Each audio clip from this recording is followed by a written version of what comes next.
Hello dear students. आज का एक बड़ा इम्पोर्टेंट टॉपिक स्टार्ट करने वाले हैं। आज का जो टॉपिक है वो अपन लेके चलेंगे टेलीस्कोपिंग, है ना। डे वन रख रहे हैं। एक्चुअली क्या वीडियो पहले बनाई थी उसमें लिख ही रहा था, पर माइक्रोफोन ऑन करना भूल गया। तो अब मैं ऐसे ही रिकॉर्ड कर दे रहा हूँ। इम्पोर्टेंट है कि आप तक डेटा पहुँचे। काफ़ी दिनों बाद वीडियो बनाई। टेलीस्कोपिंग स्टार्ट कर रहे हैं, हाईलाइटर की मदद से इसको आगे बढ़ा देंगे, वीडियो जल्दी भी बन जाएगी। देखिए, जैसे इस प्रकार का कोई फॉर्मेट लिखा हुआ है ना। दो टर्म है, एक r+1 पर डिपेंड कर रहा है, एक r पे डिपेंड कर रहा है, सिग्मा लगा के। तो बेटा जब ओपन करते हैं तो मुझे समझ में आता है T2 माइनस T1, आर का वैल्यू रखता जा रहा हूँ।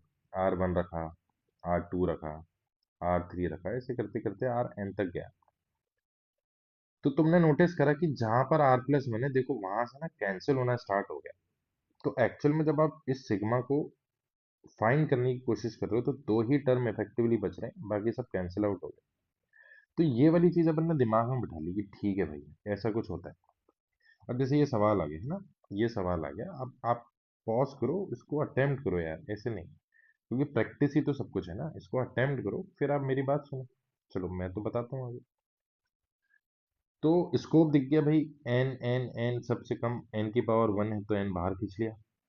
अब स्कोप दिख रहा है, सूडो क्वाड्रेटिक बन रही है, सूडो क्वाड्रेटिक बोलते हैं उसको। तो सूडो क्वाड्रेटिक है, रूट्स इसके दिख रहे हैं 4 × 1 और ये 4+1 लिखा हुआ है। तो इसको एन स्क्वायर की सूडो क्वाड्रेटिक है तो n² - 1 n² - 4 लिख दिया। ए स्क्वायर माइनस बी स्क्वायर की मदद से इनको दो दो फैक्टर में तोड़ दिया। तरीका सुनो, जब नीचे डिनोमिनेटर में नंबर एपी में लिखे हो तो उनको अरेंज कर लिया करो इंक्रीजिंग ऑर्डर में। अरेंज कर लिया, बड़े वाले को नाम दिया बड़ा फैक्टर, छोटे वाले को नाम दिया छोटा फैक्टर। मनी मन उसको डिफरेंस करके देख लो कि उनका अंतर कितना आ रहा है।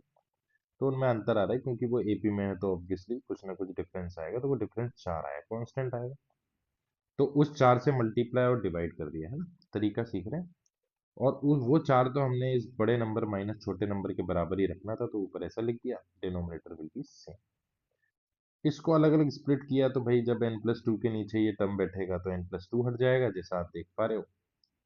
और जब n-2 के नीचे ये टर्म बैठेगा तो n-2 हट जाएगा, जैसा आप देख पा रहे हो। अब इसका नाम रख लेते हैं, जैसे किसी से भी रिलेट कर लो।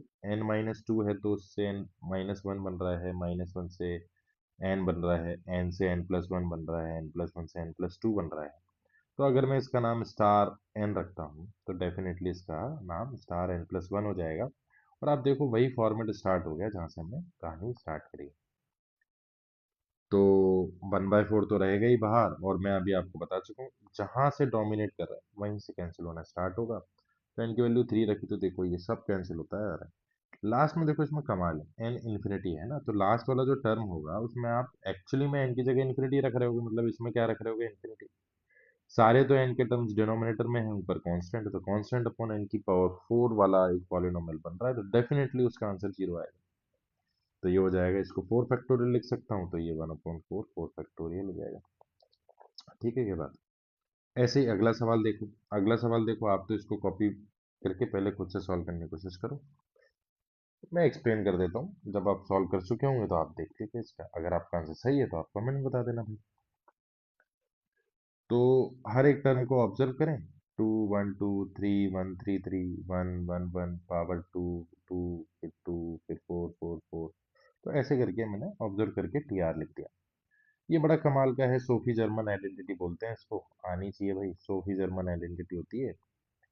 तो इसके दो फैक्टर आ जाएंगे, वैसे तो परफेक्ट स्क्वायर ही बनाना होता है, मतलब इसको 2x² + 1 -x² लिख दो तो ये x² + 1 का होल स्क्वायर -x², तो a - b और a+b लिखा हुआ। बट मेरे को लगता है ये पता होना चाहिए ना, ऐसा आ जाए तो हिट हो जाना चाहिए। तोड़ा बच्चों, दोनों का डिफरेंस किया, 2r आ गया, ऊपर कमी 2 की थी तो 2 यहाँ पहुंचा दिया, ऊपर दोनों का डिफरेंस लिख दिया, स्प्लिट कर दिया, तो 1/, छोटा टर्म -1/, बड़ा टर्म। आर की वैल्यू पुट करना स्टार्ट करा, फिर से समझ में आया कि भाई बड़े की तरफ से कैंसिल होना स्टार्ट हो गया। इसमें वो स्टार्टिंग फील नहीं है, अपन फील ले सकते हैं, बट मुझे लगता है कि वैल्यू पुट कर देनी चाहिए। तो वैल्यू पुट करी तो सब हट गया। अंत में आर को क्या रखना है बेटा, इन्फिनिटी रखना है। इसमें भी अगर इन्फिनिटी रखोगे तो कांस्टेंट अपॉन इन्फिनिटी ही इन्फिनिटी ही बनने वाला है, तो डेफिनेटली आंसर जीरो हो जाएगा।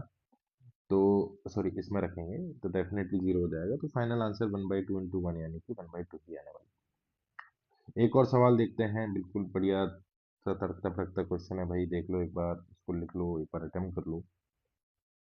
देखिए स्टार्ट करते हैं, बिल्कुल फीलिंग आ गई कि रैशनलाइज कर दें, तो रैशनलाइज की तरफ चले जाते हैं बच्चों। तो इसका रैशनलाइजिंग फैक्टर ऊपर ऐसा आ जाएगा, ऐसा कर देंगे, और नीचे जब ये काम करेंगे तो a plus B A minus B चमत्कार हो जाता है, और ये कुछ ऐसा बन जाता है बच्चों, एन से एन कैंसिल यहाँ पर बन बचता है। अब सभी को पता है, हम सब इतने शातिर लोग हैं कि भाई फोर्थ रूट करके मैं इसको लिख सकता हूँ होल स्क्वायर, और इसको फोर्थ रूट करके मैं इसको लिख सकता हूँ होल स्क्वायर। तो ए माइनस बी ए प्लस बी का फंडा लग के बच्चे कैंसिल हो जाएगा, और एक माइनस वाला टर्म बचेगा। और ये बिल्कुल वही हो गया, अगर मैं इसको स्टार n+1 बोलता हूँ तो डेफिनेटली स्टार ऑफ n बचेगा। तो यहाँ से कैंसिल होना स्टार्ट हो जाएगा बच्चों, तो ये सब आप देख पा रहे हो, सब कैंसिल हो जाएगा। अंत में 999 आपको रखना पड़ेगा। तो यहाँ पर ये सब कैंसिल हो रहा है, तो ऑब्वियसली लास्ट वाला जो टर्म होगा तो इसी में रखना पड़ेगा। और यहाँ से तो 1 बचता है, जब इसमें आप सॉरी 4 × 9 जब आप रख रहे हो, तो 10⁴ का फोर्थ रूट, तो ये कैंसिल हो जाएगा, और ये 10 - 1 यानी कि 9 आंसर आ जाएगा, बिल्कुल करेक्टली। ऐसे ही लास्ट देखते हैं बच्चों, लास्ट देखते हैं, बिल्कुल आप इसको सॉल्व करो। पहले पार्ट में हमने थोड़े से आसान लिए हैं, दूसरे में थोड़ा लेवल बढ़ाएंगे, तीसरे में और लेवल, कोशिश करेंगे कि अपन 20 से 30 क्वेश्चन का एक कलेक्शन तैयार करें टेलीस्कोपिंग करना। ठीक है, तो टी आर मुझे दिया हुआ है बच्चों, मेरे को नीचे ऑप्शन दिख रहा है, लेकिन मैं इसको डिफरेंस में कन्वर्ट करूंगा। r⁴ r⁴ 2, देखो वो डेरिवेशन जो मैंने अभी लिखा था ऊपर, वो कमाल का भी है, उसी से फायदा हो जाएगा। तो एक परफेक्ट स्क्वायर बना लेते हैं, इस 3 को लिख देता हूँ -2 -1, और ये r² -1 का होल स्क्वायर। देखो परफेक्ट स्क्वायर ऊपर जो डेरिवेशन किया था सोफी जर्मन का, वो यहाँ काम आ गया बच्चा। तो उसको इस प्रकार से लिख देते हैं, दोनों का डिफरेंस किया, 2r दिख रहा है तो 1/2 कर दिया। सेम कार्यक्रम 1 अपॉन छोटा टर्म -1 अपॉन बड़ा टर्म। बड़े ही कमाल से यहाँ पर कहीं पहुंचे। यहाँ मेरी इच्छा थी कि आप ही मेरे को आंसर बताओ, तो 1 से लेकर इन्फिनिटी, तो भाई आप वैल्यू वैल्यू रखना पुट कर दो, मतलब वैल्यू पुट करना स्टार्ट कर दो, और लास्ट में आप इन्फिनिटी रख देना। ऑब्वियसली यहाँ से कैंसिल होना स्टार्ट होगा, तो बच्चों आपको 1 तो आप यहाँ रखोगे, और इन्फिनिटी वाला टर्म यहाँ रखोगे, which is definitely going to be zero. तो जो बात समझ गए हैं वो तो जल्दी से इसका आंसर दे देंगे बच्चों। ये जीरो नहीं लिखना चाह रहा हूँ मैं बोल रहा हूँ कि इसका आंसर आप डायरेक्ट कमेंट करिए, ताकि मुझे पता चले कि भाई 3 सवाल करने के बाद चौथा वाला क्वेश्चन आपने खुद से कर लिया है। और अगर आप हर एक सवाल खुद से करो तो इट इज़ मोर गुड। आप अपने ऑप्शंस, अपने जो आंसर हैं वो आप कमेंट्स में बता सकते हैं मुझे, तो उससे मुझे आइडिया लग जाएगा कि आपकी तैयारी अच्छे ट्रैक पे जा रही है। Telescoping is very very important. हम कोशिश करेंगे अगले पार्ट में और अच्छे सवाल लें, उससे भी अच्छे और सवाल हम आने वाले पार्ट्स में लेने वाले हैं। टेलीस्कोपिंग को थोड़ा सा 3-4 पार्ट्स में बना देंगे, ताकि बच्चों के लिए बड़ा आसान हो इस चीज़ों को देखना। ठीक है बच्चों, तो आज मैं 4 सवाल पे ही एंड करता हूँ। डेफिनेटली आपको थोड़ा ठीक लगा होगा, समझ में आया होगा। आज में हमने थोड़े से आसान क्वेश्चन लिए हैं, अगले में और अच्छे क्वेश्चन लेंगे। आसान है बट इम्पोर्टेंट है। थैंक यू बच्चों।